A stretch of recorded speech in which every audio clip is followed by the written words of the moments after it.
സാദ്വൈതം സാവധൂതം പരിജനസഹിതം കൃഷ്ണചൈതന്യദേവം ശ്രീരാധാ കൃഷ്ണപാദാം സഗണലളിതാം ശ്രീവിശാഖാന്വിതാം ഹേ കൃഷ്ണ കരുണാ സിന്ധു ദീനബന്ധു ജഗത്പദേ ഗോപേശ ഗോപികാ കാന്ത രാധാ കാന്ത നമസ്തേ ഭക്തകാഞ്ചന ഗൗരാംഗി ശ്രീരാധേ വൃന്ദാവനേശ്വരി ഋഷഭാനുസുതേ ദേവി പ്രണമാമി ഹരി വാഞ്ചാകൽപതരൂപശ കൃപാ സിന്ധുഭ്യ പതിതാനാം പാവനേഭ്യോ വൈഷ്ണവേഭ്യോ നമോ നമഃ പഞ്ചതത്വാത്മകം കൃഷ്ണം ഭക്തരൂപാസുരൂപകം ഭക്താവതാരം ഭക്താഖ്യാ നമാമി ഭക്തശക്തി നിത്യാനന്ദമഹം നൗമി സർവാനന്ദകരം പരം ഹരിനാമപ്രദം ദേവം അവധൂത ശിരോമണി നമോ മഹാവദിന്യായ കൃഷ്ണ പ്രേമപ്രദായ ദേ കൃഷ്ണായ കൃഷ്ണ ചൈതന്യ നാംനേ ഗൗരതിഷേ നമോ വിഷ്ണുപാദായ കൃഷ്ണപൃഷ്ഠായ ഭൂതലേ ശ്രീമതേ ഭക്തിവേദാന്ത സ്വാമിനിധി നാമിനി നമസ്തേ സാരസ്വതേ ദേവി ഗൗരവാണി പ്രചാരിണി നിർവിശേഷ ശൂന്യവാദി പാശ്ചാത്യദേശധാരിണി ജയ ശ്രീ കൃഷ്ണ ചൈതന്യ പ്രഭു നിത്യാനന്ദ ശ്രീ അദ്വൈത ഗദാധര ശ്രീവാസാദി ഗൗരഭക്തവൃന്ദ ഹരേ കൃഷ്ണ കൃഷ്ണ കൃഷ്ണ ഹരേ ഹരേ ഹരേ രാമ രാമ രാമ ഹരേ ഹരേ ഗുരുവേ ഗൗരചന്ദ്രായ രാധികായ തദാലേ കൃഷ്ണായ കൃഷ്ണഭക്തായ തദ്ഭക്തായ നമോ നമഃ പ്രഭുപാദ് की जय गुरु महाराज की जय निताय गौर प्रेमानंदे हरे हरे कृष्ण नदेक बंधु मत्संगिन मद्गुरु मन्महादना न्यष्टारगमद्भाग्या मदानन्दा नमस्तुते ഗ്രന്ഥരായ ശ്രീമദ് ഭാഗവതം ക്ലാസ് ആണ് നമുക്കിന്ന് നിത്യാനന്ദ പ്രഭുവിന്റെ ആവിർഭാവ തിഥിയാണ് അല്ലെ, നിത്യാനന്ദ ത്രയോദശി. അപ്പോൾ നിത്യാനന്ദ പ്രഭുവിനെ കുറിച്ചിട്ട് ചൈതന്യ ചരിതാമൃതത്തില് പറഞ്ഞിട്ടുള്ള കുറച്ച് കാര്യങ്ങൾ നമുക്ക് വലിയൊരു അധ്യായമാണ്.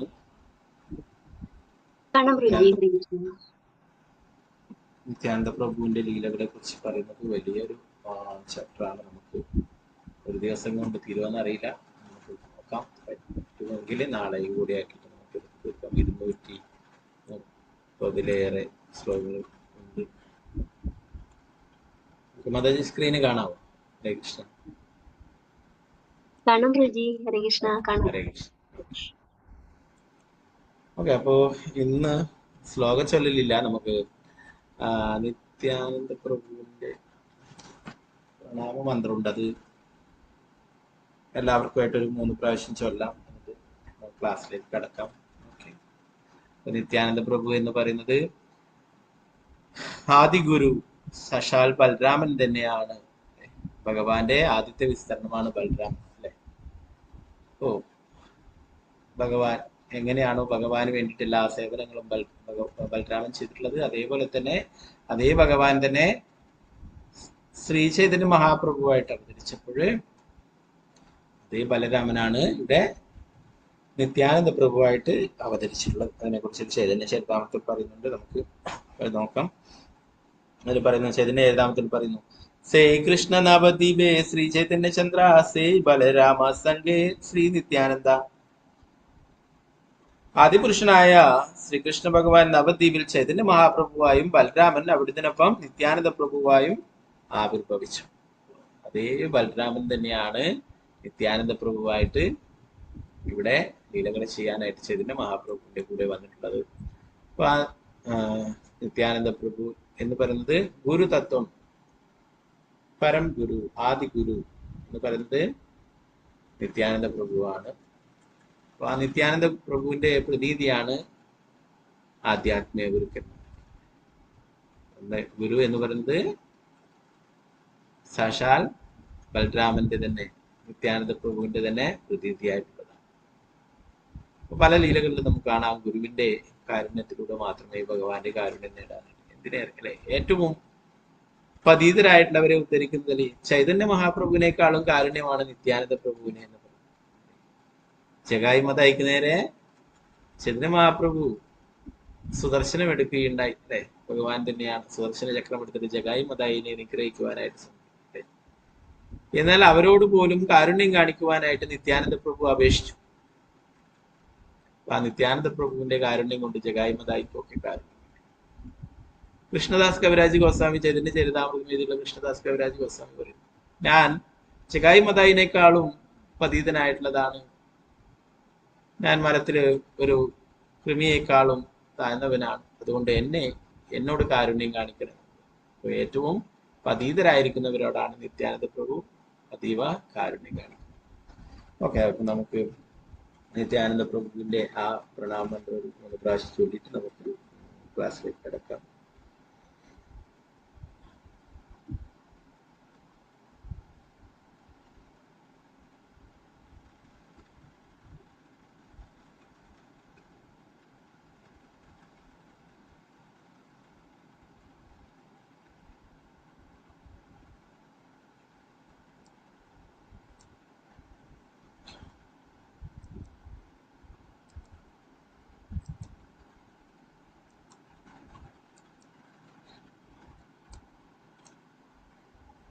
നിത്യാനന്ദമഹന്നൗമി സർവാനന്ദകരം പരം.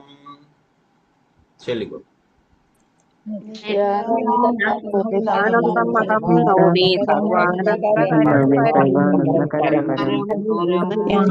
ഹരിനാമപ്രദം ദേവം അവധൂത ശിരോമണി.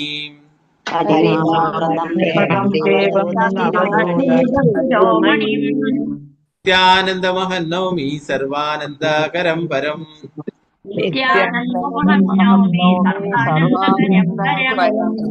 ഹരിനാമപ്രദം ദേവം അവധൂത ശിരോമണി.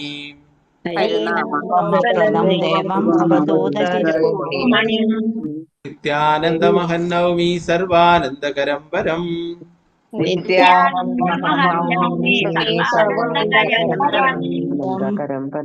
ഹരിനാമപ്രദം ദേവം അവധൂത ശിരോമണി. ഹരേ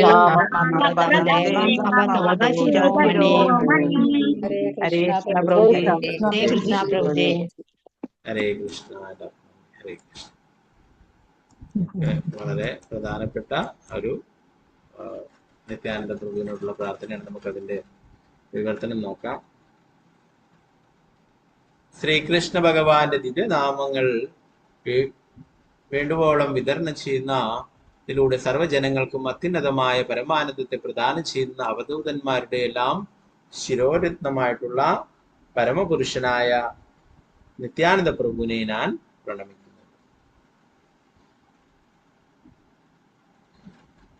ചൈതന്യ ചരിതാമൃതമുള്ളവർക്ക് അത് നോക്കാം. ചൈതന്യ ചരിതാമൃതത്തില് ആദിലീല ഭാഗം 1, ആദിലീലയില് 2 ബുക്സ് ഉണ്ട്. അതില് ഒന്നാമത്തെ ബുക്കില്, ആദിലീലയില് ഫസ്റ്റ് ബുക്കില് 5ാമത്തെ അധ്യായമാണ് ശ്രീ നിത്യാനന്ദ ബലരാമന്റെ മഹാത്മ്യം എന്ന് പറഞ്ഞ് നിത്യാനന്ദ പ്രഭുവിന്റെ മഹാത്മ്യം പറയുന്നത്. നമ്മൾ നേരത്തെ 6ാമത്തെ അധ്യായം നേരത്തെ എടുത്തിട്ടുണ്ടായിരുന്നു അല്ലെ, അദ്വൈതാചാര്യരെ കുറിച്ചിട്ടുള്ള. നിത്യാനന്ദ പ്രഭുവിന്റെ മഹാത്മ്യത്തെ കുറിച്ച് വിവരിക്കുന്നതാണ് ഈ ആദിലീലയിലെ 5ാമത്തെ അധ്യായം. ചൈതന്യ ചരിതാമൃതം ആദിലീല 1ാമത്തെ ബുക്കിലെ 5ാമത്തെ അധ്യായം. ഓക്കെ, ഞാനിപ്പോഴും അതിന്റെ വിവർത്തനവും ചില ശ്ലോകങ്ങളും വിവർത്തനവും വായിച്ചിട്ട് പോവാം. പിന്നീട് നിങ്ങൾ സമയം കിട്ടുന്നുണ്ടെങ്കിൽ മുഴുവനായിട്ടും അതിന്റെ ഭാവാർത്ഥം ഒക്കെ വായിക്കുക. ഇന്ന ദിവസം വളരെ നല്ലതാണ്. ഓക്കെ,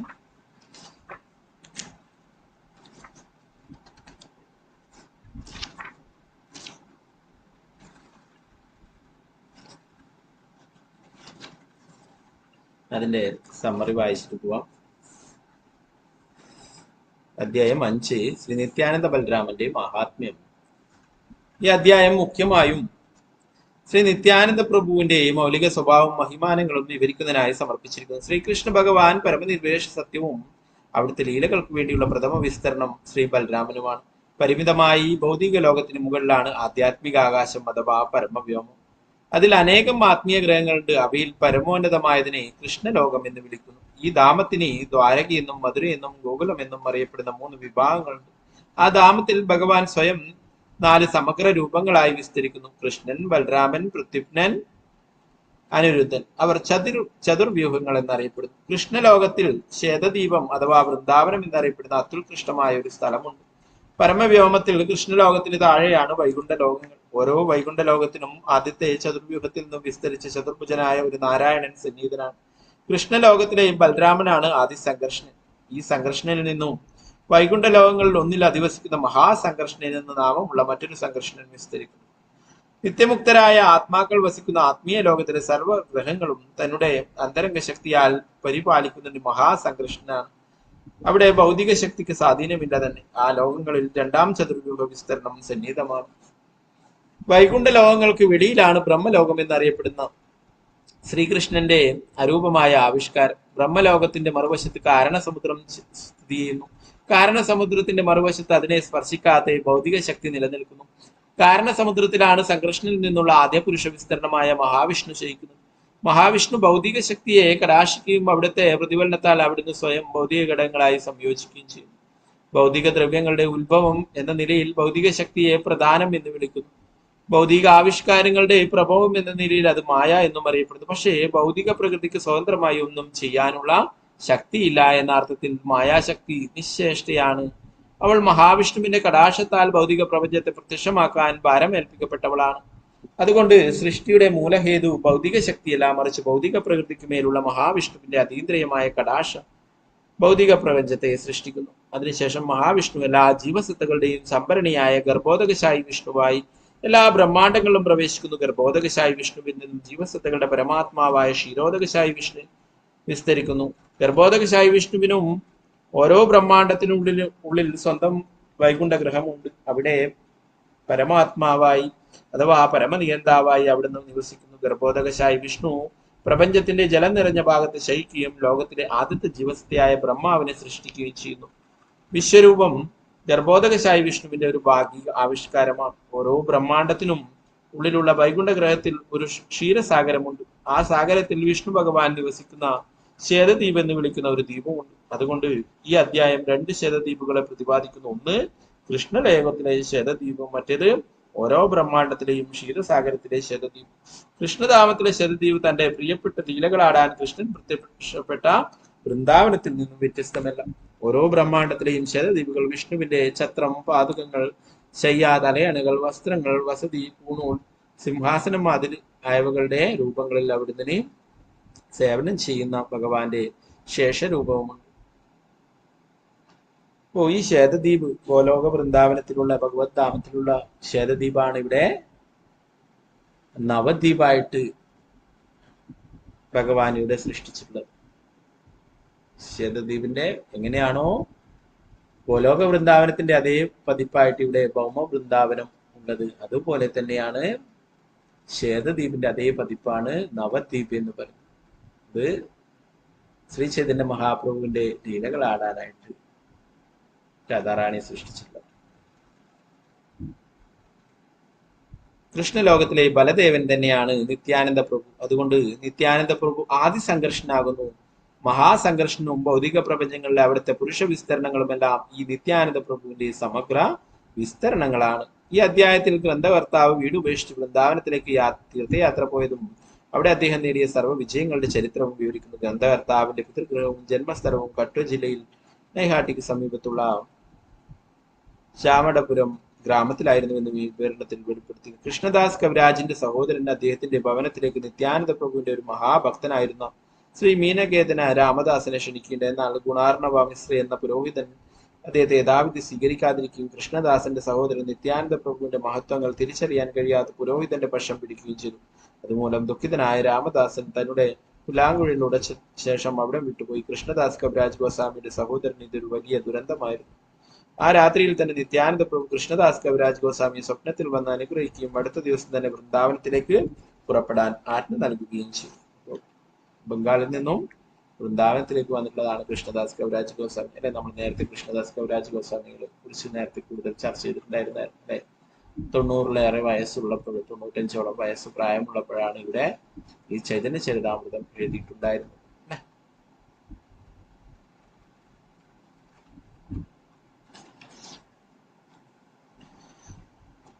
ഓക്കെ, അപ്പോൾ അതിൽ പ്രധാനപ്പെട്ട ശ്ലോകങ്ങൾ മാത്രം നോക്കാം, ബാക്കി അതിന്റെ വിവർത്തനം. അപ്പോൾ എന്തായാലും തീർച്ചയായിട്ടും ഇന്ന് തീരില്ല, ബാക്കി ഭാഗങ്ങൾ നമുക്ക് നാളത്തെ ക്ലാസ്സിൽ നോക്കാം. ഓക്കെ, നമോ ഭഗവതേ വാസുദേവായ. വന്ദേനാഥാത്ഭുതൈശ്വര്യം ശ്രീനിത്യാനന്ദമീശ്വരം യസ്യജ്ഞയാ തസ്വരൂപം ആജ്ഞേനാപി നിരൂപ്യതേ. അനന്തവും അത്ഭുതകരവുമായ ഐശ്വര്യങ്ങളുള്ള ഭഗവാൻ നിത്യാനന്ദനെ ഞാൻ പ്രണമിക്കുന്നു. അവിടുത്തെ ഇച്ഛയാൽ മാത്രം ഒരു പാമരന് പോലും അവിടുത്തെ സ്വരൂപം മനസ്സിലാക്കാൻ കഴിയും. ജയ ജയ ശ്രീ ചൈതന്യ, ജയ നിത്യാനന്ദ, ജയ ദ്വിതചന്ദ്ര, ജയ ഗൗരഭക്തവൃന്ദ. ശ്രീ ചൈതന്യ മഹാപ്രഭുവിന് എല്ലാ സ്തുതികളും, ശ്രീ നിത്യാനന്ദനും അദ്വൈതാചാര്യനും എല്ലാ സ്തുതികളും, ശ്രീ ചൈതന്യ മഹാപ്രഭുവിന്റെ ഭക്തന്മാർക്ക് എല്ലാ സ്തുതികളും. ഈ ഷഡ് ശ്ലോകേകൈല കൃഷ്ണ ചൈതന്യ മഹിമ പഞ്ച ശ്ലോകേക ഹി നിത്യാനന്ദ തത്വസീമ. ശ്രീകൃഷ്ണ ചൈതന്യ മഹാപ്രഭുവിന്റെ മഹിമകൾ ഞാൻ 6 ശ്ലോകങ്ങളായി വിവരിച്ചു. ഇനി 5 ശ്ലോകങ്ങളായി നിത്യാനന്ദ പ്രഭുവിന്റെ മഹിമകൾ വിവരിക്കാം. സർവാവതാരി കൃഷ്ണ സ്വയം ഭഗവാൻ തൻഹരതി ദേഹ ശ്രീ ബലരാമ. സർവാവതാരി കൃഷ്ണ സ്വയം ഭഗവാൻ തൻഹരതി ദേഹ ശ്രീ ബലരാം. ഭഗവാൻ ശ്രീകൃഷ്ണൻ അവതാരി, എല്ലാ അവതാരങ്ങളുടെയും ഉറവിടം ആകുന്നു. ബലരാമൻ അവിടുത്തെ ദ്വിതീയ ദേഹമാണ്. ഭഗവാന്റെ ആദ്യത്തെ വിസ്തരണമാണ് ബലരാമൻ എന്നുള്ളത് അല്ലെ. അതേ ബലരാമനാണ് ഇവിടെ നിത്യാനന്ദ പ്രഭുവായിട്ട് വന്നിട്ടുള്ളത്.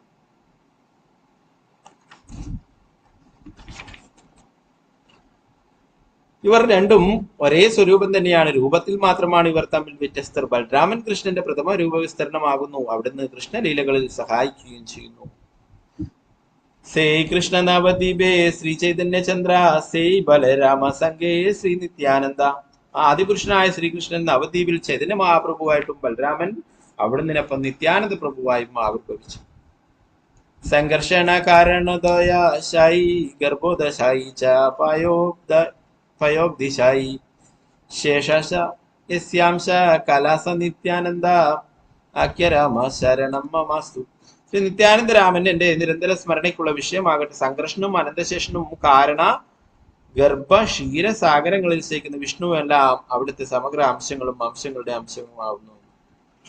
പറയുന്നത് നിത്യാനന്ദ പ്രഭു അല്ലെ, സാക്ഷാൽ ബലരാമൻ തന്നെയാണ് നിത്യാനന്ദ പ്രഭു. ആ നിത്യാനന്ദ പ്രഭുവിൽ നിന്നാണ് എല്ലാം ഉണ്ടായിട്ടുള്ളത്, എല്ലാ വിസ്തരണങ്ങളും ഉണ്ടായിട്ടുള്ളത് എന്ന് പറയുന്നു അല്ലെ. ഗർഭോദകശായ വിഷ്ണു, കാരണോദകശായ വിഷ്ണു, ഗർഭോദകശായ വിഷ്ണു, ക്ഷീരോദകശായ വിഷ്ണു, ഇവരെല്ലാം നിത്യാനന്ദ രാമന്റെ അംശങ്ങളോ അംശാംശങ്ങളോ ആണെന്ന് പറയും. ശ്രീ ബലരാമ ഗോസാനി മൂലസംഘർഷണ പഞ്ചരൂപധരികരന കൃഷ്ണര സേവന. ബലരാമനാണ് മൂലസംഘർഷണൻ. ശ്രീകൃഷ്ണ സേവനാർത്ഥം അവിടുന്ന് മറ്റ് രൂപങ്ങൾ എടുക്കുന്നു. ശ്രീകൃഷ്ണ ലീലകളിൽ അവിടുന്ന് നേരിട്ട് സഹായിക്കുന്നു. സൃഷ്ടികാര്യങ്ങൾ മറ്റ് 4 രൂപങ്ങളിലൂടെ അവിടുന്ന് നിർവഹിക്കുകയും ചെയ്യുന്നു. സൃഷ്ടികാര്യങ്ങളിൽ അവിടുന്ന് കൃഷ്ണന്റെ ആജ്ഞകൾ നിർവഹിക്കുകയും ശേഷരൂപത്തിൽ കൃഷ്ണന് വേണ്ടി വിവിധ രീതികളിൽ സേവനം അനുഷ്ഠിക്കുകയും ചെയ്യുന്നു.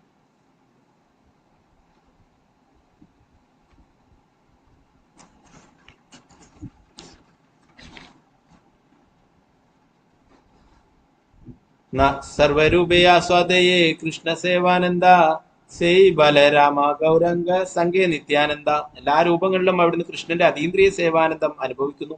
അതേ ബലരാമനാണ് ഗൗരസുന്ദരന്റെ സഖാവായ നിത്യാനന്ദ പ്രഭു. 7ാമത്തെ ശ്ലോകം, അതേ തുടർന്നുള്ള 4 ശ്ലോകങ്ങളിൽ ഞാൻ വിശദീകരിച്ചു. ഈ ശ്ലോകങ്ങളിലൂടെ നിത്യാനന്ദ പ്രഭുവിന്റെ തത്വത്തെ ലോകത്തിന് മുഴുവൻ അറിയാൻ കഴിയും. ചതുർവ്യൂഹങ്ങളിൽ വാസുദേവൻ, സംഘർഷണം, പ്രത്യുപ്നൻ, അനിരുദ്ധൻ. ഇതിൽ സംഘർഷണൻ എന്നറിയപ്പെടുന്ന ശ്രീ നിത്യാനന്ദരാമന്റെ ചരണകമലങ്ങളെ ഞാൻ ശരണം പ്രാപിക്കുന്നു. സർവൈശ്വര്യ സമ്പൂർണനായ അവിടുന്ന് ഭൗതിക സൃഷ്ടിയിൽ നിന്നും വളരെ ദൂരെ സ്ഥിതി ചെയ്യുന്ന വൈകുണ്ഠ ലോകത്തിൽ വസിക്കുന്നു. ഭൗതിക പ്രകൃതിക്ക് അപ്പുറത്തായി പരമവ്യോമം എന്ന ആത്മീയ ആകാശം സ്ഥിതി ചെയ്യുന്നു. ഭഗവാൻ കൃഷ്ണനെ പോലെ തന്നെ അതും ഷഡൈശ്വര്യ സമ്പൂർണമാണ്.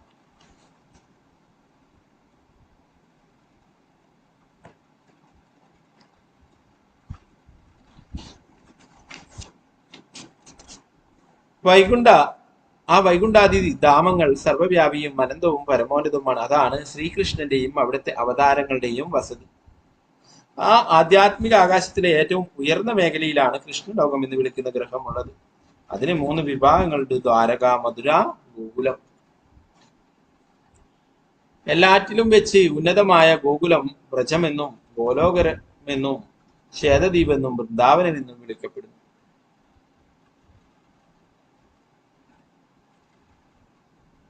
ശ്രീകൃഷ്ണ ഭഗവാന്റെ തിരുവുടൽ പോലെ തന്നെ ഗോകുലം സർവ്വവ്യാപിയും അനന്തവും പരമോന്നതവുമാണ്. ഉപരി അധോ ദിശകളിലേക്ക് അത് അസീമിതമായി വിസ്തരിക്കുന്നു.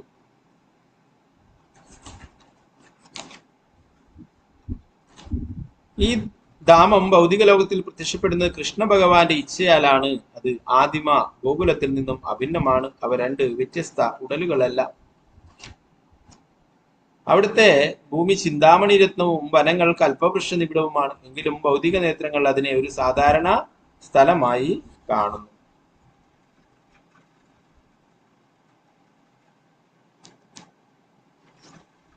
പക്ഷേ ഭഗവത് പ്രേമത്തിന്റെ നേത്രങ്ങൾ കൊണ്ട് കൃഷ്ണൻ ഗോപകുമാരന്മാരോടും ഗോപകന്യകമാരോടുമൊത്ത് ലീലകളാടിയ സ്ഥലത്തിന്റെ യഥാർത്ഥ സ്വരൂപം ദർശിക്കുവാൻ കഴിയും.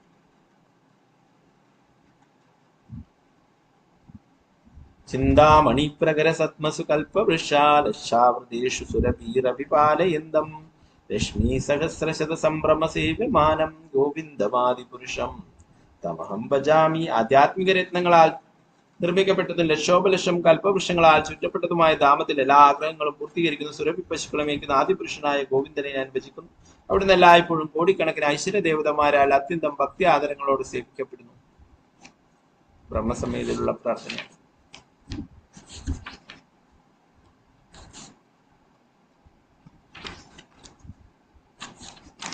ഇതിനൊക്കെ വലിയൊരു ഭാവാർത്ഥം അതിലുണ്ടാക്കി. മധുരയിലും ദ്വാരകയിലും ശ്രീകൃഷ്ണൻ തന്റെ മൗലിക രൂപത്തിൽ പ്രത്യക്ഷപ്പെടുന്നു. അവിടുന്ന് ചതുർവ്യൂഹങ്ങളായി വിസ്തരിച്ച് നാനാ ലീലകൾ ആസ്വദിക്കുന്നു. വാസുദേവൻ, സംകൃഷ്ണൻ, പ്രത്യുപ്നൻ, അനിരുദ്ധൻ എന്നിവർ പ്രഥമ ചതുർവ്യൂഹങ്ങളായി വന്നു. ഇവരിൽ നിന്നും മറ്റെല്ലാ ചതുർവ്യൂഹ രൂപങ്ങളും പ്രത്യക്ഷപ്പെടുന്നു. അവരെല്ലാം വിശുദ്ധ തുരീയാവസ്ഥയിലാണ്. ഈ മൂന്ന് സ്ഥലങ്ങളിൽ ദ്വാരക, മധുര, ഗോകുലം എന്നിവയിൽ മാത്രം സർവ്വലീലാമയനായ ശ്രീകൃഷ്ണൻ തന്റെ പാർശ്വതിരുമത്ത് അനന്ത ലീലകളാടുന്നു. പരമവ്യോമത്തിലെ വൈകുണ്ഠ ലോകങ്ങളിൽ അവിടുന്ന് നാരായണ രൂപത്തിൽ നാനാ ലീലകളാടുകയും ചെയ്യുന്നു.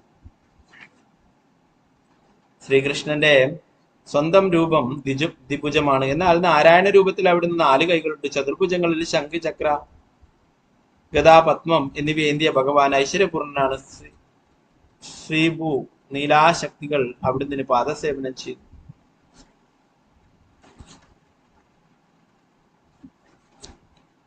ഭഗവാന്റെ ലീലകൾ അവിടുന്ന് സവിശേഷ ധർമ്മങ്ങൾ മാത്രമാണെങ്കിലും തന്റെ അഹേതുകമായ കാരുണ്യത്താൽ അവിടുന്ന് പതീതാത്മാക്കൾക്ക് വേണ്ടി ഒരു പ്രവൃത്തി ചെയ്തു. അവിടുന്ന് പതീതരായ ജീവാത്മാക്കളെ 4 തരത്തിലുള്ള മോക്ഷം, സാലോക്യം, സാമീപ്യം, സാഷ്ടി, സാരൂപ്യം നൽകി മോചിപ്പിക്കുന്നു. ബ്രഹ്മസായുജ്യ മോക്ഷം നേടുന്നവർക്ക് വൈകുണ്ഠത്തിൽ പ്രവേശനമില്ല. അവരുടെ വസതി വൈകുണ്ഠ ലോകങ്ങൾക്ക് പുറത്താണ്.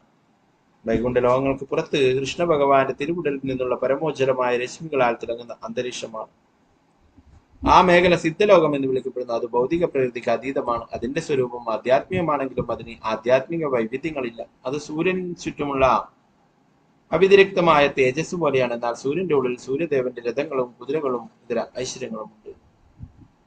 സായുജ്യ മുക്തി നേടുന്നവർ അല്ലെ, അവർക്ക് അവിടെ വൈകുണ്ഠത്തിൽ പ്രവേശനമില്ല, അതിന് പുറത്താണ് എന്നാണ്. ഭഗവത് ഭക്തി കൊണ്ട് അവിടുത്തെ ഭവനം പ്രാപിക്കുവാൻ കഴിയുന്നത് പോലെ പലരും തങ്ങളുടെ പാപപ്രവൃത്തികൾ ഉപേക്ഷിച്ച് കാമം, ദ്വേഷം, ഭയം അല്ലെങ്കിൽ സ്നേഹം എന്നിവകളിലൂടെ അവരുടെ മനസ്സുകളെ ഭഗവാനിൽ മഗ്നമാക്കി ആ ലക്ഷ്യം നേടിയിട്ടുണ്ട്. ഭഗവാന്റെ ശത്രുക്കളും ഭക്തന്മാരും ഒരേ ലക്ഷ്യം നേടുന്നു എന്ന പ്രസ്താവന ബ്രഹ്മത്തിന്റെയും കൃഷ്ണ ഭഗവാന്റെയും അന്തിമമായ ഏകത്വത്തെ പ്രതിപാദിക്കുന്നു. സൂര്യനും സൂര്യപ്രകാശവും തമ്മിലുള്ള സാദൃശ്യത്തിലൂടെ ഇത് മനസ്സിലാക്കാൻ കഴിയും. ബ്രഹ്മം സൂര്യപ്രകാശത്തെ പോലെയും കൃഷ്ണൻ സ്വയം സൂര്യനെ പോലെയും ആകുന്നു.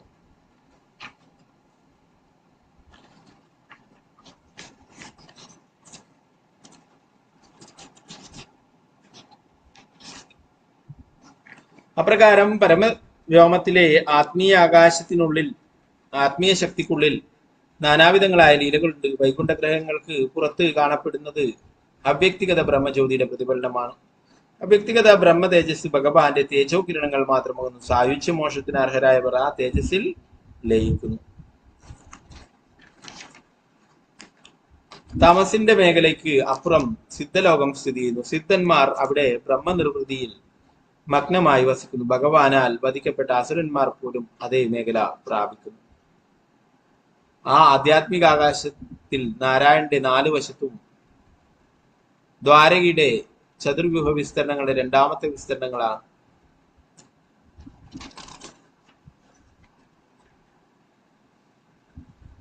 വാസുദേവനും സംഘർഷനും പൃഥ്വിനും അനിരുദ്ധനും ഈ രണ്ടാമത്തെ ചതുർവ്യൂഹത്തിന് രൂപം നൽകുന്നു. അവർ വിശുദ്ധ തുരീയ നിലയിലാണ്.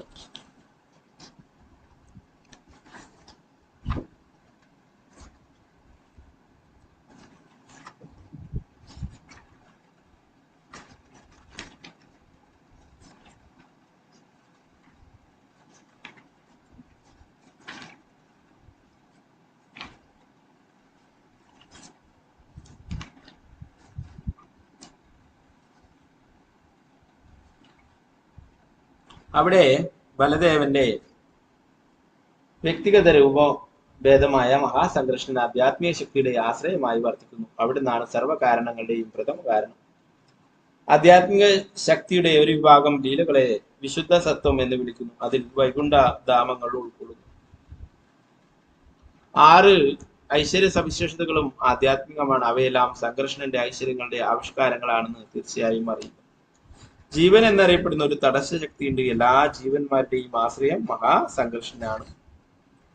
ആരിൽ നിന്നാണോ ഈ ലോകം സൃഷ്ടിക്കപ്പെട്ടതും ആരിലാണോ അത് വിഘടിപ്പിക്കപ്പെടുന്നതും ആ പുരുഷന്റെ യഥാർത്ഥ ആശ്രയം സംഘർഷനാണ്.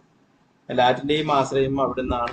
എല്ലാ അർത്ഥത്തിലും അത്ഭുതകരമായ അവിടുത്തെ ഐശ്വര്യങ്ങളോ അളവറ്റതും അവിടുത്തെ മഹിമകൾ അനന്തന് പോലും അവർണ്ണനീയമാണ്.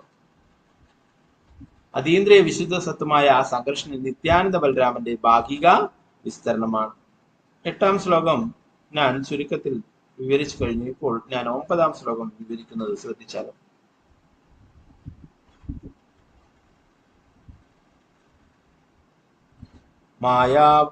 മായാവത്താജാണ്ട സംഘാശ്രയാംഗ ഛേദേ സാക്ഷാൽ കാരണാം ബോധി മധ്യേ യസ്യൈകാംശാ ശ്രീപുമാൻ ആദിദേവസ്തം ശ്രീ നിത്യാനന്ദരാമം പ്രപത്തി. കാരണസമുദ്രത്തിൽ ശയിക്കുന്ന മായാശക്തിയുടെ യജമാനും സർവ്വലോകങ്ങളുടെയും ആശ്രയമായ ആദിദേവൻ കാരണോദകശായി വിഷ്ണു ആരുടെ ഭാഗിക പ്രതീകരണമാണോ ആ നിത്യാനന്ദരാമനെ ഞാൻ ശരണം പ്രാപിക്കുന്നു. വൈകുണ്ഠ ഗ്രഹങ്ങൾക്ക് പുറത്താണ് നിരാകാര ബ്രഹ്മജ്യോതി, അതിനുമപ്പുറത്താണ് കാരണസാഗരം.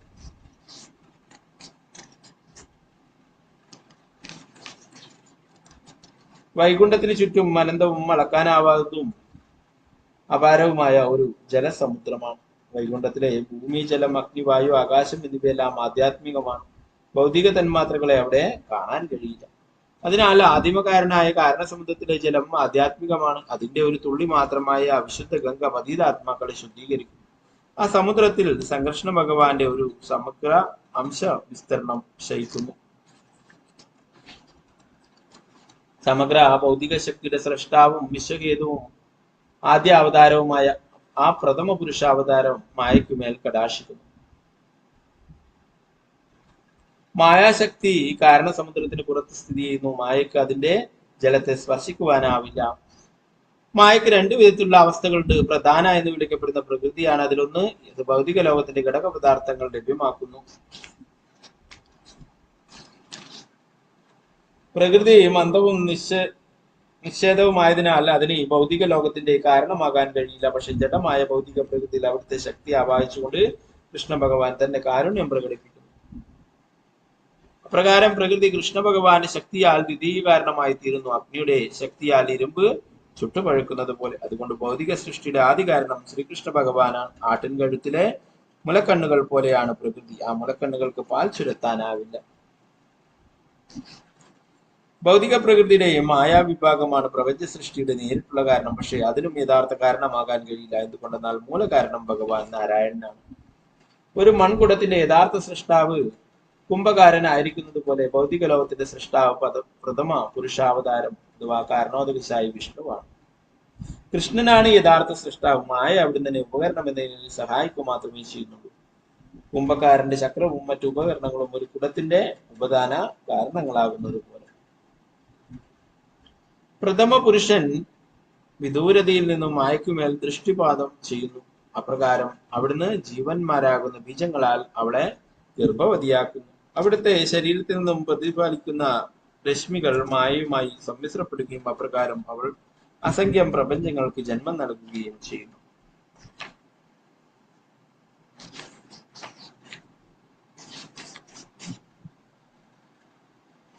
പുരുഷൻ എണ്ണമറ്റ ബ്രഹ്മാണ്ടങ്ങളിൽ ഓരോന്നിലും പ്രവേശിക്കുന്നു. എത്ര പ്രപഞ്ചങ്ങളുണ്ടോ അവയിലെല്ലാം പ്രത്യേക രൂപങ്ങളിൽ അവിടുന്ന് സ്വയം പ്രത്യക്ഷനാകും. ആ പുരുഷൻ ഉച്ഛസിക്കുമ്പോൾ ബഹിർഗമിക്കുന്ന ഓരോ ശ്വാസത്തോടൊപ്പവും പ്രപഞ്ചങ്ങൾ ആവിഷ്കൃതമാകുന്നു. അനന്തരം അവിടുന്ന് ശ്വാസം ഉൾവലിക്കുമ്പോൾ എല്ലാ ലോകങ്ങളും വീണ്ടും അവിടുത്തെ തിരുമേനിക്കുള്ളിൽ പ്രവേശിക്കും.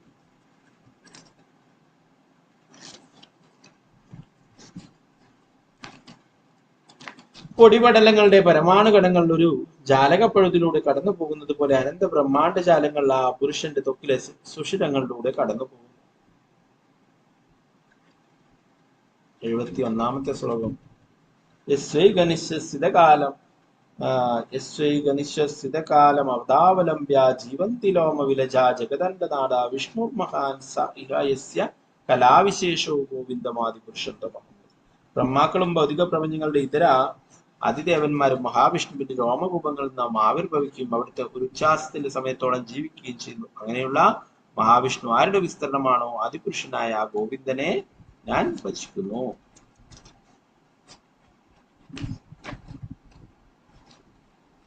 സ്വന്തം കൈയുടെ 7 ഇരട്ടി നീളം മാത്രമുള്ള നിസാര ജീവിയായ ഞാൻ ഇവിടെ ഭൗതിക പ്രകൃതി, സമഗ്ര ഭൗതിക ശക്തി, മിഥ്യാഹങ്കാരം, ആകാശം, വായു, അഗ്നി, ജലം, ഭൂമി ഇവകളാൽ നിർമ്മിക്കപ്പെട്ട പ്രപഞ്ചത്തിൽ ഞാൻ അടയ്ക്കപ്പെട്ടിരിക്കുന്നു. എന്നാൽ അങ്ങയുടെ മഹത്വമോ അങ്ങയുടെ ശരീരത്തിലെ സുഷിരങ്ങളുടെ എണ്ണമറ്റ ലോകങ്ങൾ കടന്നു പോകുന്ന ഒരു ജാലക പഴുതിലൂടെ ധൂളീകണങ്ങൾ കടന്നു പോകുന്നത് പോലെ.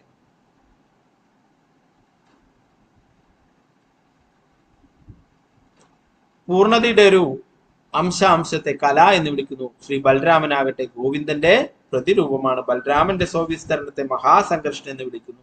പിന്നെ അവിടത്തെയും അംശമായ പുരുഷനെ കല അഥവാ അംശാംശമായി എണ്ണപ്പെടുകയും ചെയ്യുന്നു.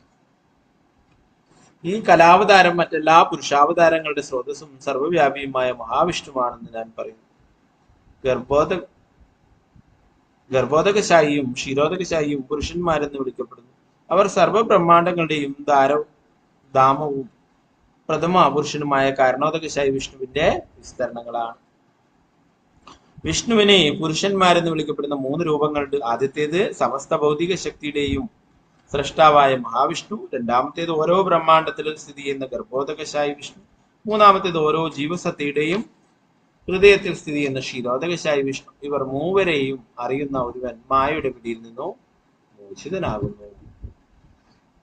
കാരണോദകശായി വിഷ്ണു ശ്രീകൃഷ്ണ ഭഗവാന്റെ കല എന്ന് വിളിക്കപ്പെടുന്നുണ്ടെങ്കിലും അവിടുന്ന് മത്സ്യം, കൂർമ്മം തുടങ്ങിയ അവതാരങ്ങളുടെ ഉറവിടമാണ്. ഏതേച്ചാംസ കലാപം സാ കൃഷ്ണസ്തു ഭഗവാൻ സ്വയം ഇന്ദ്രാരി വ്യാകുലം ലോകം മൃഡയന്തി യുഗേയുഗേ. ഭഗവാന്റെ ഈ അവതാരങ്ങളെല്ലാം പുരുഷാവതാരങ്ങളുടെ അംശങ്ങളോ കലകളോ ആണ്. പക്ഷേ കൃഷ്ണൻ സ്വയം പരമദിയോത പുരുഷനായ ഭഗവാനാകുന്നു. ഓരോ യുഗത്തിലും ലോകം ഇന്ദ്രന്റെ ശത്രുക്കളാൽ അസ്വസ്ഥമാക്കപ്പെടുമ്പോൾ അവിടുന്ന് തന്റെ നാനാരൂപങ്ങളിലൂടെ ലോകത്തെ സംരക്ഷിക്കും.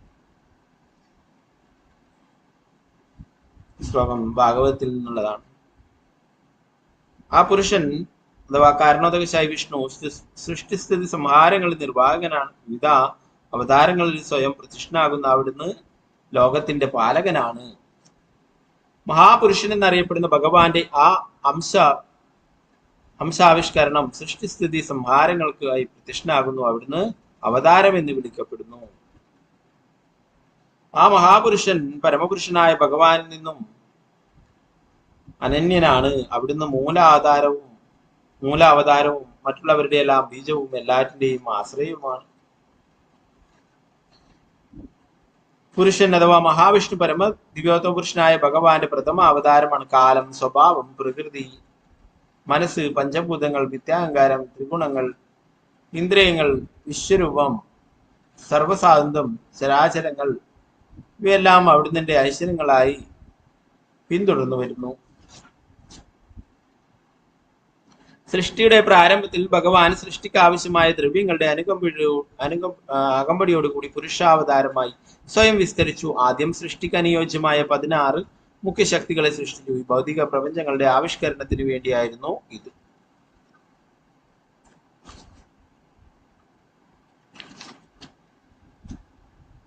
ഭഗവാൻ എല്ലാറ്റിന്റെയും ആശ്രയം, എല്ലാം വിശ്രമിക്കുന്ന അവിടുന്നുമാണെങ്കിലും പരമാത്മാവെന്ന നിലയിൽ അവിടുന്ന് എല്ലാറ്റിന്റെയും ആധാരവുമാണ്. പ്രകാരം ഭൗതിക പ്രകൃതിയുമായി അവിടുന്ന് രണ്ടു വിധത്തിൽ ബന്ധപ്പെട്ടിരിക്കുന്നുവെങ്കിലും അവിടുന്ന് അതുമായി നേരിയ സ്പർശം പോലുമില്ല.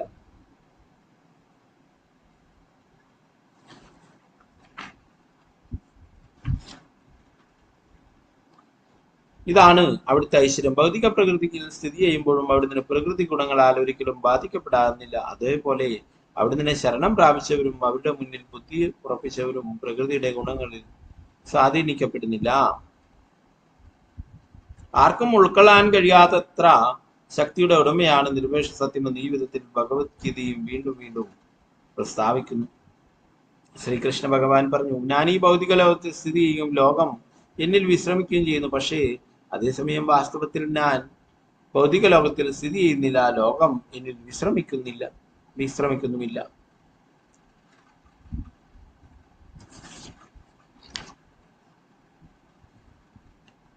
അല്ലയോ അർജുന, ഇത് എന്റെ അചിന്ത്യ ശക്തിയാണെന്ന് നീ അറിയുക. ഭഗവത്ഗീതയിൽ ഭഗവാനാൽ പ്രചരിപ്പിക്കപ്പെട്ട അർത്ഥം ഇതാണ്. ആ മഹാപുരുഷൻ അഥവാ കാരണോദകശായി വിഷ്ണു ശ്രീ ചൈതന്യന്റെ പ്രിയപ്പെട്ട സഹചരനായ നിത്യാനന്ദ ബലരാമന്റെ ഒരു സമഗ്ര അംശവിസ്തരണമായി അറിയപ്പെടുന്നു. ഞാൻ 9-ാം ശ്ലോകം ഇപ്രകാരം വിശദീകരിച്ചു. ഇനി 10-ാമത്തെ ശ്ലോകം വിശദീകരിക്കാൻ ദയവായി അത്യന്തം ശ്രദ്ധയോടെ ശ്രമിക്കുക.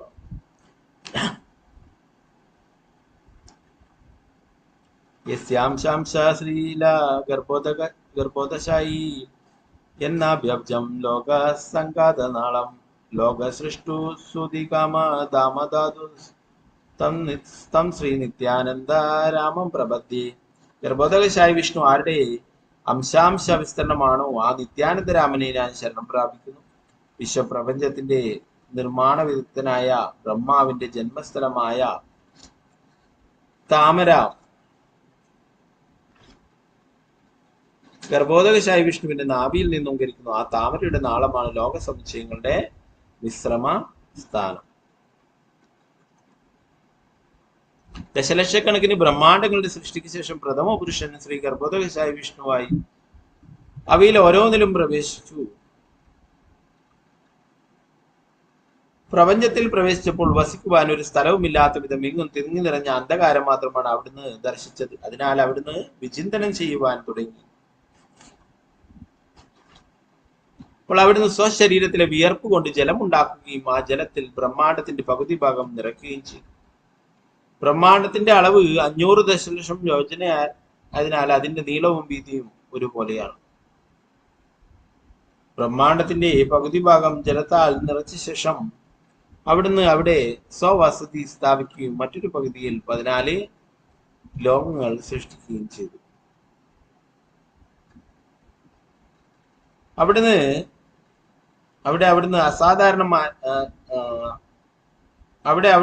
സ്വധാമമായ വൈകുണ്ഠം പ്രകടമാക്കുകയും ജലത്തിൽ അനന്തശേഷ ശയ്യയിൽ വിശ്രമിക്കുകയും ചെയ്യുന്നു.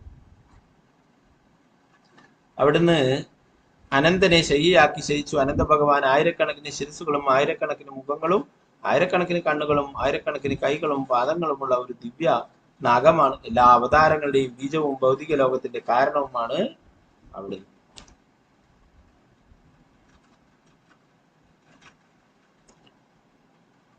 അപ്പോ ഭഗവാന്റെ വിയർപ്പ് കൊണ്ടാണ് ആ സമുദ്രം സൃഷ്ടിച്ചിട്ടുള്ളതാണ് അല്ലെ.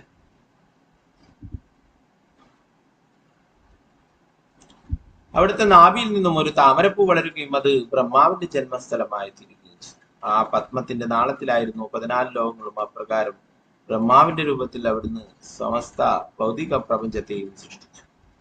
ഗർഭോദകശായി വിഷ്ണുവിന്റെ നാഭിയിൽ നിന്നാണ് ഒരു താമര ഉണ്ടായിരുന്നത് അല്ലെ. ആ താമരയിലാണ് ബ്രഹ്മാവുടെ അല്ല, താമരയുടെ തണ്ടിലാണ് 14 ലോകങ്ങൾ അല്ലെ. ഏറ്റവും ഉയർന്ന ലോകത്തിൽ 10 ലോകത്തിലാണ് ബ്രഹ്മ. ഇതിന്റെ ഒക്കെ ഉറവിടം എവിടുന്നാണ്? ബലരാമൻ, നിത്യാനന്ദരാമൻ. വിഷ്ണു ഭഗവാൻ എന്ന നിലയിൽ അവിടുന്ന് ലോകത്തെ സംരക്ഷിക്കുന്നു. അവിടുന്ന് ഭൗതിക ഗുണങ്ങൾക്കെല്ലാം അതീതനായതിനാൽ മായാഗുണങ്ങളുമായി യാതൊരു സമ്പർക്കവും അവിടുന്നില്ല. രുദ്രന്റെ രൂപം കൈക്കൊണ്ട് അവിടുന്ന് സൃഷ്ടിയുടെ സംഹാരം നടത്തുന്നു. പ്രകാരം സൃഷ്ടിസ്ഥിതി സംഹാരങ്ങൾ അവിടുത്തെ ഇച്ഛയാൽ നടക്കുന്നു.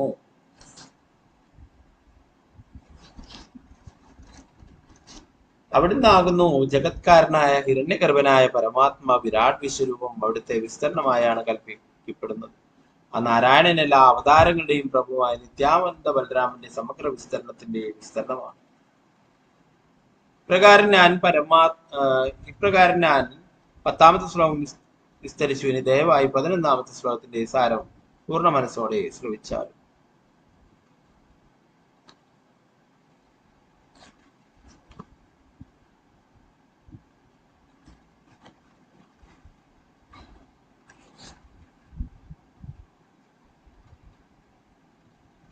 ക്ഷീരസാഗരത്തിൽ ശയിക്കുന്ന വിഷ്ണു ആരുടെ ദ്വിതീയാംശമാകുന്നുവോ ആ നിത്യാനന്ദരാമനെ ഞാൻ ശരണം പ്രാപിക്കുന്നു. ആ ക്ഷീരോദകശായി വിഷ്ണു എല്ലാ ജീവസത്തുകളുടെയും പരമാത്മാവും സർവ പ്രപഞ്ചങ്ങളുടെയും പാലകനുമാണ്. അനന്തശേഷൻ അവിടുത്തെ മറ്റൊരു അംശാംശമാണ്. നാരായണന്റെ നാഭി പത്മനാളത്തിൽ ഭൗതിക ലോകങ്ങൾ വിശ്രമിക്കുന്നു. ഈ ലോകങ്ങൾക്കിടയിൽ സപ്തസമുദ്രങ്ങളാണ്.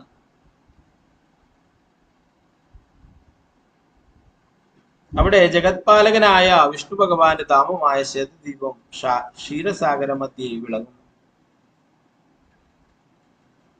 ഇപ്പൊ നമ്മൾ നേരത്തെ പഞ്ചമസ്കന്ധത്തിൽ പഠിക്കുകയുണ്ടായിട്ടില്ലേ സപ്തദ്വീപുകളെ കുറിച്ചും അതിനെ കുറിച്ചിട്ടൊക്കെ. അവിടെ പ്രഭാതരെ അതിന്റെ ഭാവാർത്ഥത്തിൽ ഇക്കാര്യത്തെ കുറിച്ച് പറയുന്നത്. സിദ്ധാന്ത ശിരോമണി എന്ന ജ്യോതിശാസ്ത്ര ഗ്രന്ഥത്തിൽ വിവിധ സമുദ്രങ്ങളെ പറ്റി ഇപ്രകാരം വിശദീകരിക്കുന്നു. ഉപ്പുവെള്ളം നിറഞ്ഞ സമുദ്രം, പാൽ സമുദ്രം, തൈരിന്റെ സമുദ്രം, നെയ് സമുദ്രം, കരിമ്പ് നീരിന്റെ സമുദ്രം, മദ്യത്തിന്റെ സമുദ്രം, മധുരജലം നിറഞ്ഞ സമുദ്രം. ഉപ്പു സമുദ്രത്തിന്റെ ദക്ഷിണ ഭാഗത്താണ് ക്ഷീരോദകശായി വിഷ്ണു വസിക്കുന്ന ക്ഷീരസാഗരം. അവിടെ ബ്രഹ്മാദി ദേവന്മാരാൽ അവിടുന്ന് ആരാധിക്കപ്പെടുകയും ചെയ്യും.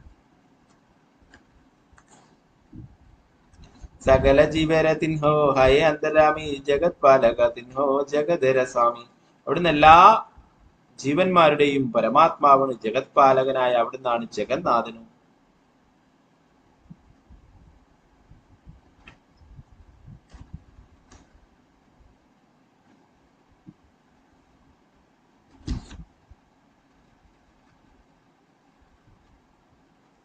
യുഗമന്വന്തരെ ധരി നാനാവതാര ധർമ്മ സംസ്ഥാപന കരെ അധർമ്മ സംഹാര. യുഗങ്ങളിലും മന്വന്തരങ്ങളിലും അവിടുന്ന് യഥാർത്ഥ ധർമ്മതത്വങ്ങൾ സ്ഥാപിക്കുന്നതിനും അധർമ്മത്തെ സംഹരിക്കുന്നതിനുമായി വിവിധ അവതാരങ്ങളായി പ്രത്യക്ഷപ്പെടുന്നു. അവിടുന്ന് കാണാൻ കഴിയാത്ത ദേവന്മാർ ക്ഷീരസാഗര തീരത്തെത്തി അവിടത്തേക്കായി പ്രാർത്ഥനകൾ അർപ്പിക്കുന്നു. അപ്പോഴവിടുന്ന് ഭൗതിക ലോകത്തിന്റെ പരിപാലനത്തിനായി അവതരിക്കുന്നു. അവിടുത്തെ അളവറ്റ ഐശ്വര്യങ്ങളെ ഗണിക്കാനാവില്ല. പക്ഷെ ആ വിഷ്ണു ഭഗവാൻ എല്ലാ അവതാരങ്ങളുടെയും സ്രോതസ്സായ നിത്യാനന്ദരാമന്റെ ഒരു അംശാംശ വിസ്തരണമാണ്.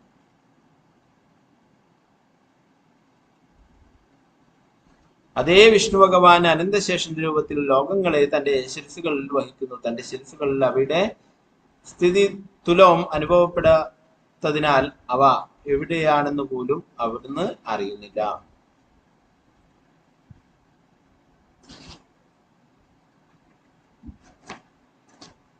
അവിടുത്തെ ആയിരക്കണക്കിന് വിടുന്ന ഫണങ്ങൾ സൂര്യനെ വിടുന്ന ഉജ്ജ്വല രത്നങ്ങളാൽ അതിമനോഹരമായി അലങ്കരിക്കപ്പെട്ടവയാണ്.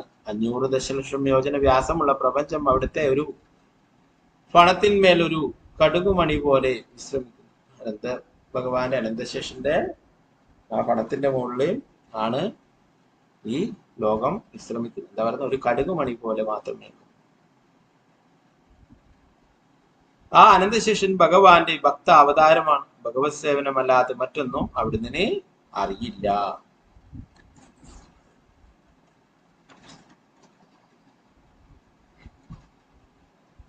അവിടുന്ന് തന്റെ ആയിരക്കണക്കിന് വായുകളാൽ കൃഷ്ണ ഭഗവാന്റെ മഹിമകൾ ആലപിക്കുന്നുണ്ടെങ്കിലും ഭഗവാന്റെ ഗുണങ്ങൾക്ക് ഒരു അവസാനം കണ്ടെത്താൻ കഴിയുന്നില്ല. 4 കുമാരന്മാർ അവിടുത്തെ അതരങ്ങളിൽ നിന്നും ശ്രീമദ് ഭാഗവതം കേൾക്കുകയും അത് ഭഗവത് പ്രേമത്തിന്റെ പരമാനന്ദത്തിൽ ആവർത്തിക്കുകയും ചെയ്യും.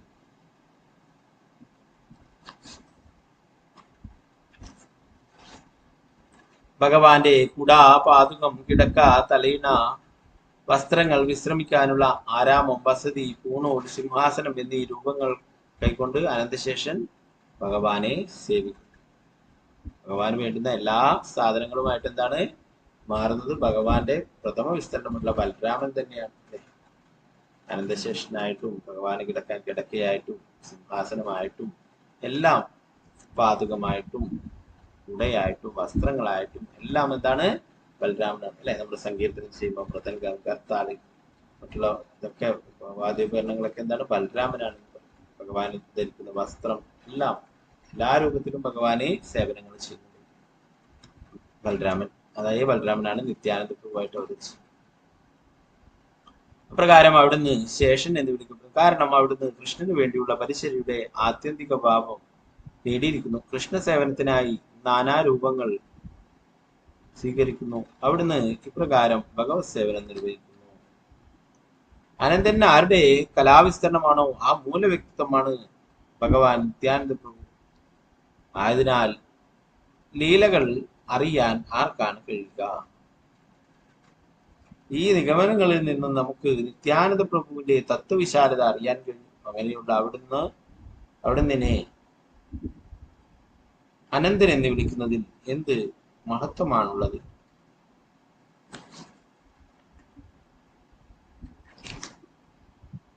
പക്ഷെ ഞാനത് സത്യമായി അംഗീകരിക്കുന്നു. എന്തെന്നാൽ ഭക്തന്മാരാലാണ് അത് പറയപ്പെട്ടത്. എല്ലാ അവതാരങ്ങളുടെയും ഉറവിടമായ അവിടുന്ന് എല്ലാം സാധ്യമാണ്.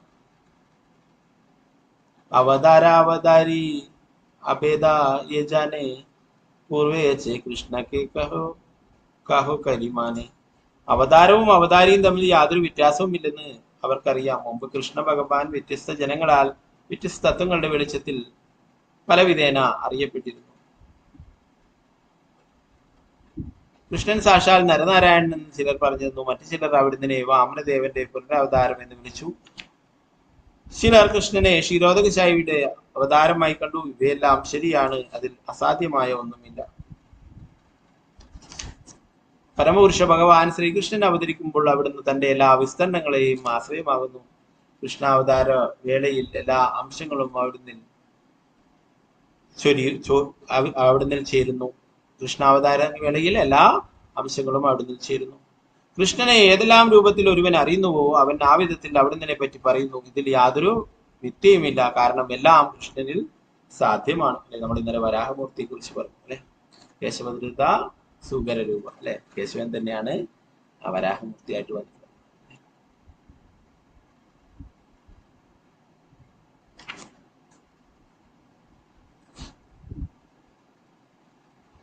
അതുകൊണ്ട് ശ്രീ ചൈതന്യ മഹാപ്രഭു എല്ലാ അവതാരങ്ങളുടെയും എല്ലാ ലീലകളും എല്ലാവർക്കും പ്രദർശിപ്പിച്ചിട്ടുള്ളതായിട്ട് കാണുന്നു.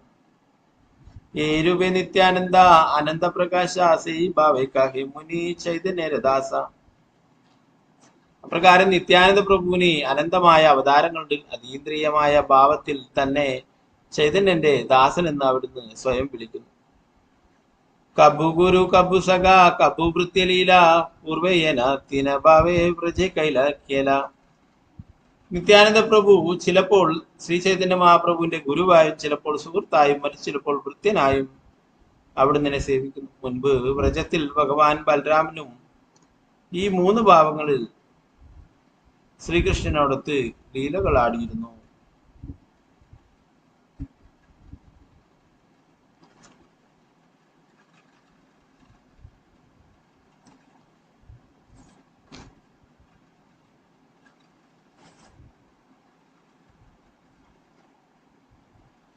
അപ്പൊ 135 ശ്ലോകങ്ങൾ എത്തി. ഇതില്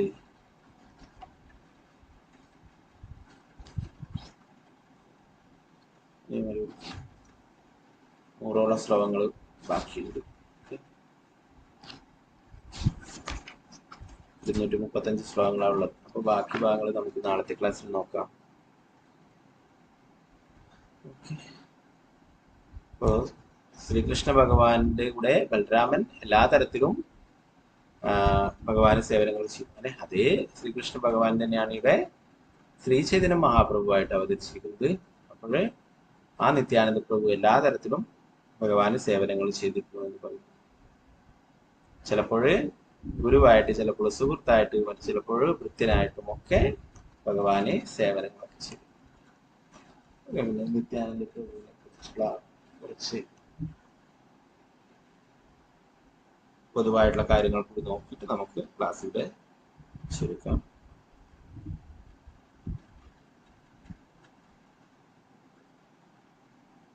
അപ്പോൾ ഇന്ന് വൈകിട്ട് അമ്പലത്തിൽ നിത്യാനന്ദ പ്രഭുവിന്റെ അഭിഷേകവും കാര്യങ്ങളൊക്കെ ഉണ്ട്. ഓൺലൈനിലൊക്കെ പങ്കെടുക്കാൻ പറ്റുന്നവരൊക്കെ പങ്കെടുക്കുക.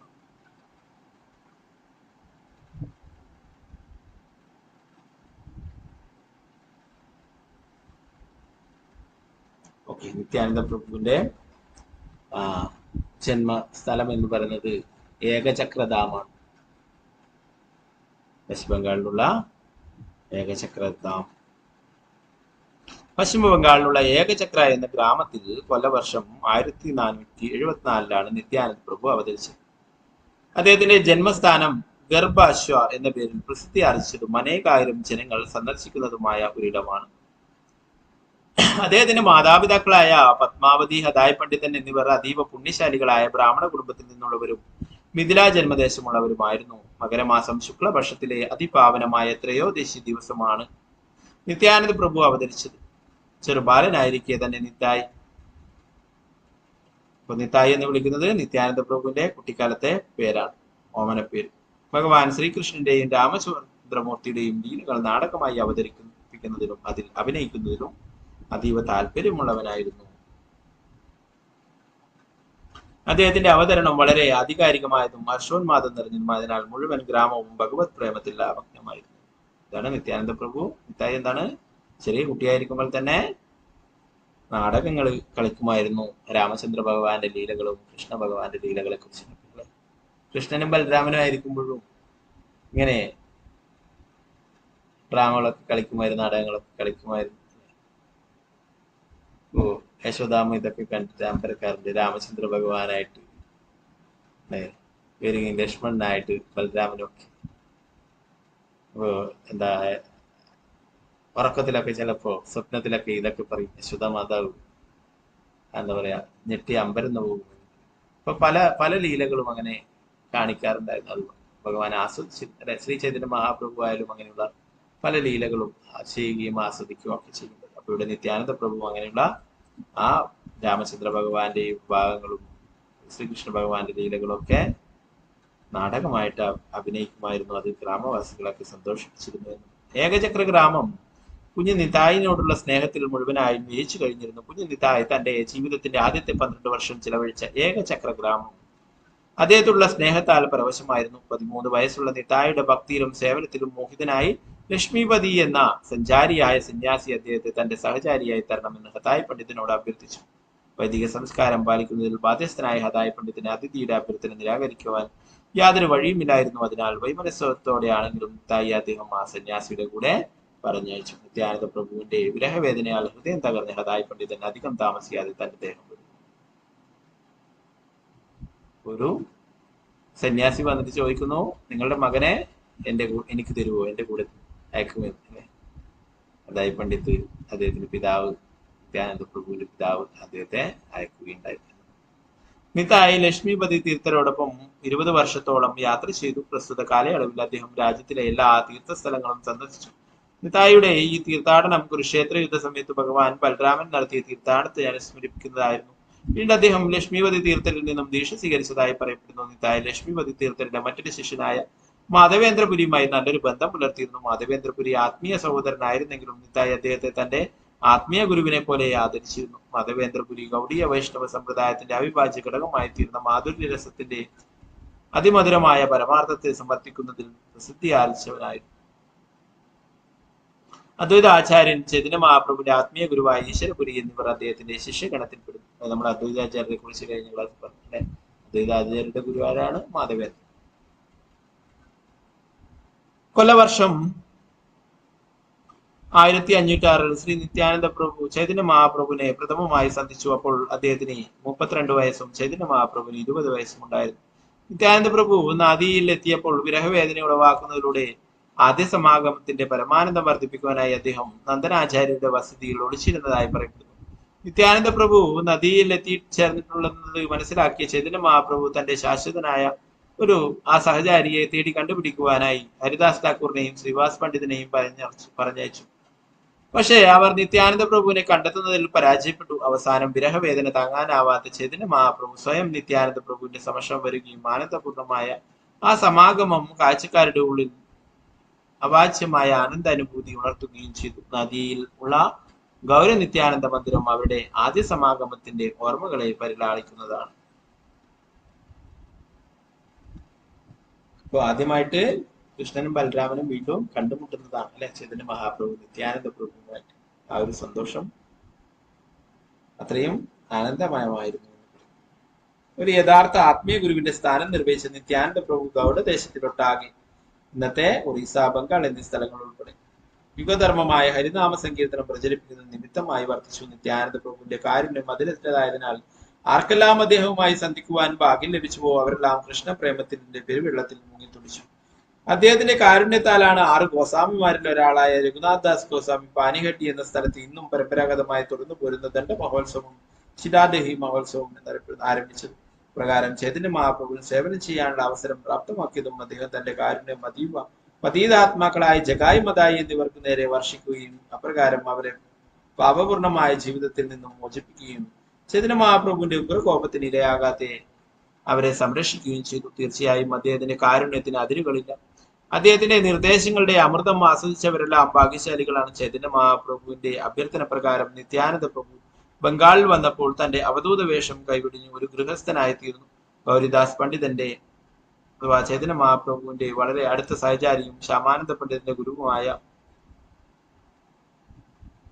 ഗൗരിദാസ് പണ്ഡിതന്റെ സഹോദരനായ സൂര്യദാസ സരോക്കേലിന്റെ പുത്രിമാരായ ജാനവാദേവിയെയും വസുധാദേവിയെയും അദ്ദേഹം വിവാഹം കഴിച്ചു. നിത്യാനന്ദ പ്രഭുവിന്റെ വസതിയിൽ ഒരു പുത്രനും വീരചന്ദ്രനും ഒരു പുത്രിയും ഗംഗാദേവിയും ഉണ്ടായി. അധികം താമസിക്കാതെ തന്നെ വസുധ ഇഹലോകവാസം വെടിയുകയും ജാനവാദേവി കുട്ടികളെ പരിപാലിച്ചു പോരുകയും ചെയ്തു. പിന്നീട് അവർ വീരചന്ദ്രന് ദീക്ഷ നൽകുകയും നരോത്തമദാസ് ഠാക്കൂർ, ശ്യാമാനന്ദ പണ്ഡിതൻ, ശ്രീവാസ് പണ്ഡിതൻ എന്നിവരെ പോലുള്ളവർക്ക് ശിക്ഷാഗുരുവായി വർത്തിക്കുകയും ചെയ്തു. ജാനവാദേവി ഒരു വൈഷ്ണവിയായി ആദരിക്കപ്പെടുകയും അവർ വൈഷ്ണവ സമ്പ്രദായത്തിൽ സ്ത്രീകൾക്ക് പരമപ്രധാനമായ ഒരു സ്ഥാനം സ്ഥാപിക്കുകയും ചെയ്തു. നിത്യാനന്ദ പ്രഭുവിന്റെ പത്നിയായിരിക്കുന്ന ജാനവി ദേവി അല്ലെ, അവരാണ് കുട്ടികളെയൊക്കെ നോക്കുകയുണ്ടായത്. പിന്നീട് മറ്റുള്ളവർക്കൊക്കെ ശിക്ഷാ ഗുരുവായിട്ട് പ്രവർത്തിക്കുകയുണ്ടായെന്ന്. രാധാകുണ്ടില് അവിടെ പോയാൽ നമുക്ക് അവിടെ സാധാരണ അങ്ങനെ പുരുഷന്മാരുടെ ഒക്കെ ഗോസ്വാമിമാർ മറ്റുള്ളവരുടെ ഒക്കെയാണ് സമാധിയൊക്കെ കാണാം അല്ലെ. എന്നാൽ അവിടെ ആ രാധാകുണ്ടിനോട് ചേർന്ന് നിന്നിട്ട് അവിടെ ഒരു ഭജന സ്ഥലം അവിടെയുണ്ട്.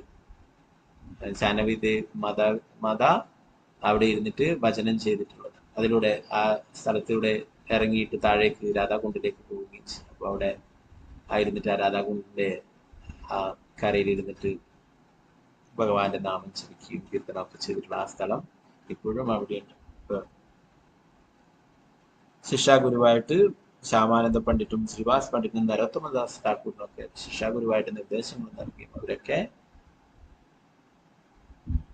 സംരക്ഷിക്കുകയും ചെയ്തു. നിത്യാനന്ദ പ്രഭു തന്റെ ലോകലീലകൾ അവസാനിപ്പിച്ച ശേഷം കൃഷ്ണന്റെ വിഗ്രഹ രൂപമായ ബങ്കിറായിൽ ലയിച്ചു ചേർന്നു. ഈ ക്ഷേത്രം ഏകചക്രയിൽ നിന്നും അധികം ദൂരമല്ലാതെ സ്ഥിതി ചെയ്യുന്നു. നിത്യാനന്ദ പ്രഭുവിന്റെ കാരുണ്യമില്ലാതെ ചൈതന്യ മഹാപ്രഭുവിനെ മനസ്സിലാക്കാൻ ശ്രമിക്കുന്നവർക്ക് ഒരിക്കലും ആ വഴിയിൽ മുന്നേറാൻ സാധിക്കില്ലെന്ന് വൈഷ്ണവ ആചാര്യന്മാർ ഊന്നിപ്പറയും.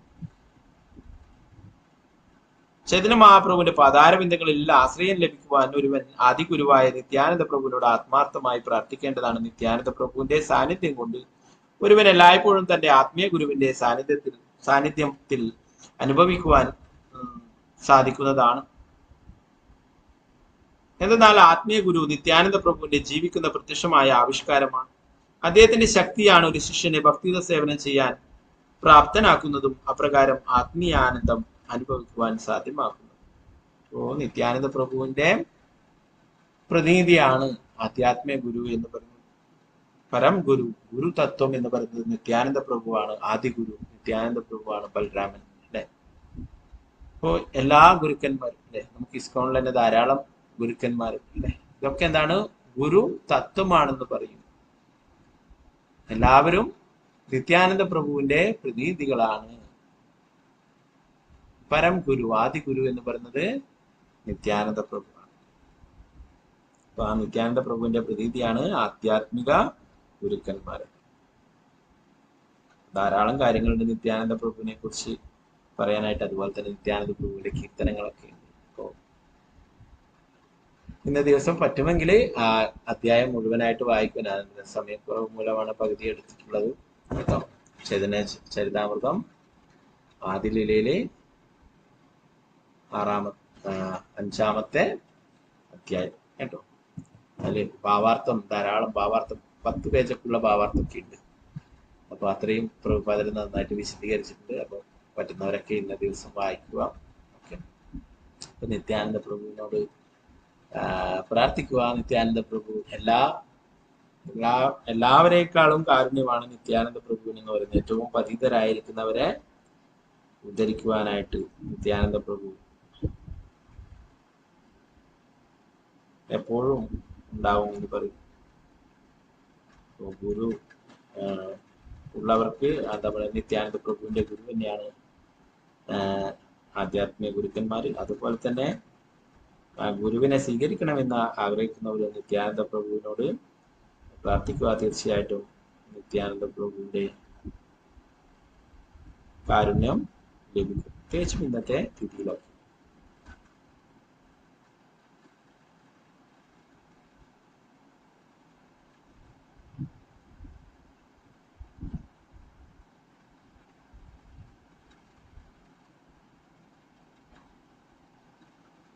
കൃഷ്ണദാസ് കവിരാജ് ഗോസ്വാമി ഇതിന്റെ അവസാന ഭാഗങ്ങളിലൊക്കെ പറയുന്നുണ്ട്, അത്രയും കാരുണ്യമാണെന്ന് പറയും.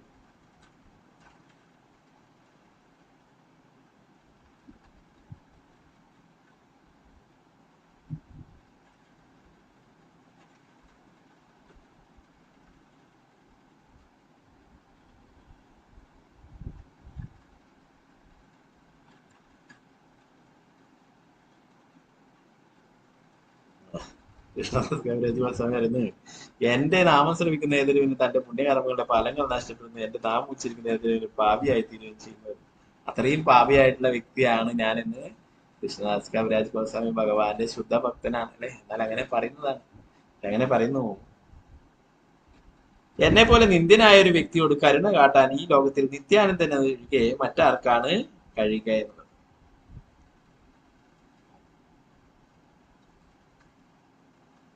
ജഗായി മതായി, അതിലെ മുന്നേറ്റ ശ്ലോകത്തിൽ പറഞ്ഞു, ജഗായി മതായി ഏറ്റവും ആയിട്ടുള്ള ആളാണ്, അതിനേക്കാളും പാപിയാണ് ഞാനെന്ന് കൃഷ്ണദാസ് കവിരാജ് ഗോസ്വാമി പറഞ്ഞു. ഞാനൊരു മലത്തിലെ കൃമിയേക്കാളും അധമനായിട്ടുള്ളവനാണ് എന്ന് പറഞ്ഞു.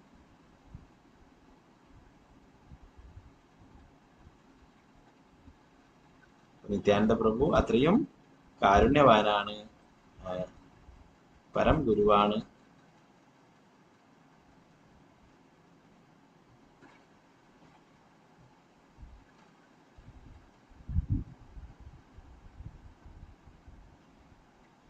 പറയുന്നു, ഉത്തമ അധമ വിവേചനമൊന്നുമില്ല എന്ന് പറഞ്ഞു. ഭാവമയമായ പ്രേമലേലിയിൽ ഉന്മത്തിനും കരുണാവതാരവുമായതിനാൽ അവിടുന്ന് ഉത്തമ അധമ വിവേചനമില്ല. ഉയർന്ന ആളാണ്, താഴ്ന്ന ആളാണ്, ഇങ്ങനെയൊന്നും വിവേചനമില്ല. എല്ലാവർക്കും ഒരുപോലെ കാരുണ്യം നൽകുന്നു. ഏറ്റവും പതിതരായവരെയാണ് ആദ്യം ഉദ്ധരിക്കുന്നത്. ഏ ആകെ പടയെ താരെ കരയ നിസ്താര ആദയേവ നിസ്താരില മോഹന ദുരാചാര. തന്റെ മുന്നിൽ വീണു നമിക്കുന്ന ആരെയും അവിടുന്ന് ഉദ്ധരിക്കുന്നു. അതിനാൽ എന്നെ പോലെ പാപിയും പതിതനുമായ ഒരു വ്യക്തിയെയും അവിടുന്ന് ഉദ്ധരിച്ചിരിക്കുന്നു. കൃഷ്ണദാസ് കവിരാജ് ഗോസ്വാമി പറയും, ആര് നിത്യാനന്ദ പ്രഭുവിന്റെ മുന്നിൽ പോയി നമസ്കരിച്ചാലും വീണാലും അവരൊക്കെ നിത്യാനന്ദ പ്രഭു ഉദ്ധരിക്കും. അപ്പോ ഈ പാപിയായിട്ടുള്ള എന്നെ പോലും ഉദ്ധരിച്ചിരിക്കുന്നു എന്ന് വെറുതെ പറയുന്നത്. കൃഷ്ണദാസ് കവിരാജ് ഗോസ്വാമി ഭഗവാന്റെ ശുദ്ധ ഭക്തനാണ്.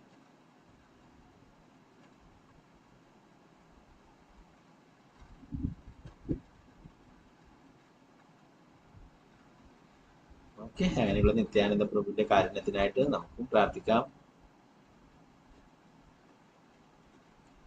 ഹരേ കൃഷ്ണ ഹരേ കൃഷ്ണ കൃഷ്ണ കൃഷ്ണ ഹരേ ഹരേ, ഹരേ രാമ രാമ രാമ ഹരേ ഹരേ.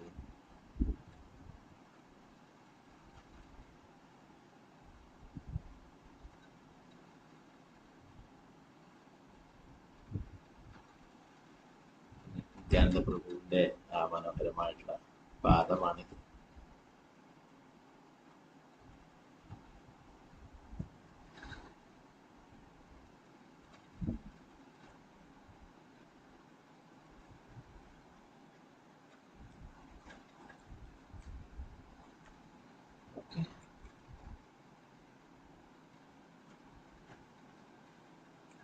നമുക്ക് എല്ലാവർക്കും 3 പ്രാവശ്യം ഹരേ കൃഷ്ണ മഹാമന്ത്രം ജപിച്ചുകൊണ്ട് പ്രാർത്ഥിക്കാം. ആ അതിഗുരുവായിട്ടുള്ള നിത്യാനന്ദ പ്രഭുവിന്റെ കാരുണ്യത്തിനായിട്ട് എല്ലാവരും ആത്മാർത്ഥമായിട്ട് പ്രാർത്ഥിക്കുക.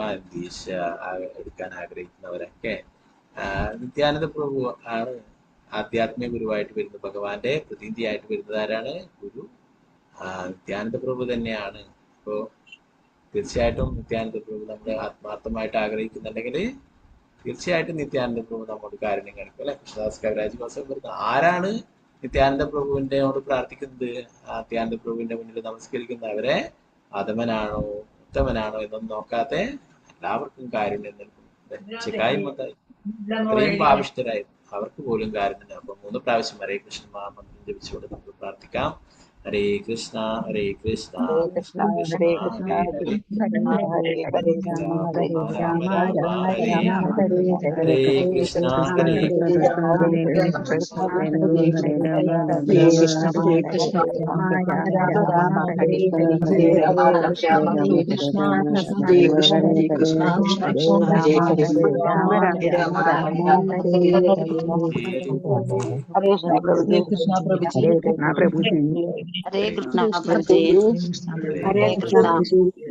അപ്പൊ ഇന്ന് ഉച്ചവരെ 12 മണി വരെ ഫാസ്റ്റിംഗ് ആണ്. അപ്പൊ എല്ലാവരും പറ്റുന്നവരൊക്കെ എടുക്കുക കേട്ടോ. അടുത്തതിൽ എന്തെങ്കിലും സംശയങ്ങൾ ഉണ്ടെങ്കിൽ തീർത്താം, ഒന്നുമില്ലെങ്കിൽ നമുക്ക് ക്ലാസ് ചുരുക്കാം. ഹരേ കൃഷ്ണ ഹരേ കൃഷ്ണ. അപ്പൊ ബാക്കി ഭാഗങ്ങൾ നമുക്ക് നാളെ നോക്കാം അടുത്ത ക്ലാസ്സിൽ കേട്ടോ. വാഞ്ചാകൽപതരൂപശ്ച കൃപാസിന്ധുഭ്യശ്ച പതിദാനം ഭാവനേഭ്യോ വൈഷ്ണവേഭ്യോ നമഃ. അനന്തകോടി വൈഷ്ണവവൃന്ദ ജയ ശ്രീ പ്രഭുപാദ് ജയ ഗുരുമരാജ് ജയ നിതായ ഗൗരപ്രേമാനന്ദേ ഹരേ ഹരേ കൃഷ്ണ. അപ്പൊ അമ്പലത്തിൽ വൈകിട്ട് പരിപാടിയുണ്ട്. നിത്യാനന്ദ ത്രയോദശിയുടേതായിട്ടുള്ള കീർത്തനവും അഭിഷേകവും ക്ലാസ്സും ഒക്കെ ഉണ്ട്. വൈകിട്ടെ കീർത്തനങ്ങളൊക്കെ ഉണ്ട്. സന്ധ്യാരതിക്ക് ഗൗരാരതിക്ക് ശേഷം അഭിഷേകമൊക്കെ ഉണ്ടാവും ഓൺലൈനിൽ. അപ്പോൾ കാണാമല്ലോ. ഓക്കെ, ഹരേ കൃഷ്ണ. ഹരേ കൃഷ്ണ. ഹരേ കൃഷ്ണ പ്രഭുജി. ഹരേ ഹരേ കൃഷ്ണ. ഹരേ കൃഷ്ണ പ്രഭു.